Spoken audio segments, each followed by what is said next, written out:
নমস্কার, অ্যাস্ট্রোলজার জয় শাস্ত্রী বলছি। 4ঠা মের পরই তিনটি গ্রহ যেমন সূর্য, মঙ্গল এবং বুধ একসাথে মেষ রাশিতে যুক্ত হওয়ার ফলে কোন কোন রাশি উপকৃত হবে তার সম্বন্ধে দু একটি কথা বলবো।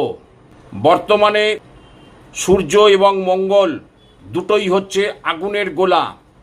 এই আগুনের গোলার ফলে 11ই মে থেকে দেখবেন প্রচণ্ড গরম বাড়বে এবং চারিদিকে একটা আগুন জ্বলবে, সেরকম একটা পরিস্থিতির সম্মুখীন আমরা হতে চলেছি। সূর্য, মঙ্গল এবং বুধের ত্রিগ্রহী যোগ হওয়ার ফলে মেষ রাশিতে কোন কোন রাশি উপকৃত হবে। প্রথম রাশি হচ্ছে বৃষ রাশি। এই বৃষ রাশির দ্বাদশ ঘরে গঠিত হবে এই ত্রিগ্রহী যোগ।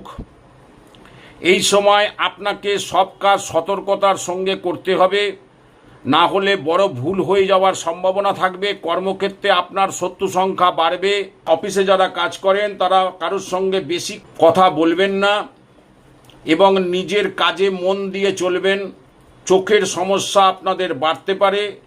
আপনার স্বভাবে একটা খিটমিটে ভাব আসতে চলেছে এবং অফিসের বসের সঙ্গে ঝামেলাও হওয়ার সম্ভাবনা রয়েছে।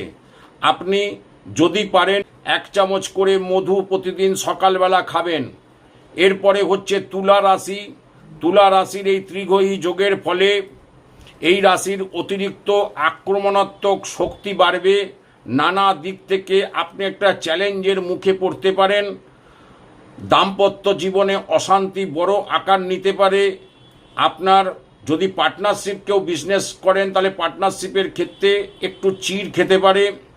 চেষ্টা করবেন নিজেকে শান্ত রাখার।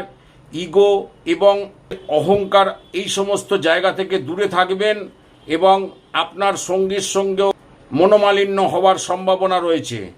প্রতিকার হচ্ছে প্রতিদিন চাল ও গুড় মিশ্রিত জল রোজ সকালে সূর্যদেবকে দেবেন।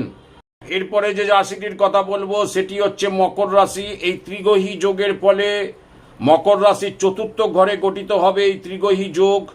এই সময় আপনার বিলাসিতা বাড়বে। লাক্সারির পিছনে প্রচুর টাকা আপনি খরচ করে ফেলবেন। সাংসারিক জীবনে আপনার সমস্যা একটু দেখা দেবে। মায়ের শরীর স্বাস্থ্য ভালো না থাকার জায়গা তৈরি হবে। তা আজকের আমার অনুষ্ঠান এইটুকুই। আপনাদের প্রত্যেককে আন্তরিক প্রীতি, শুভেচ্ছা, ভালোবাসা। নমস্কার।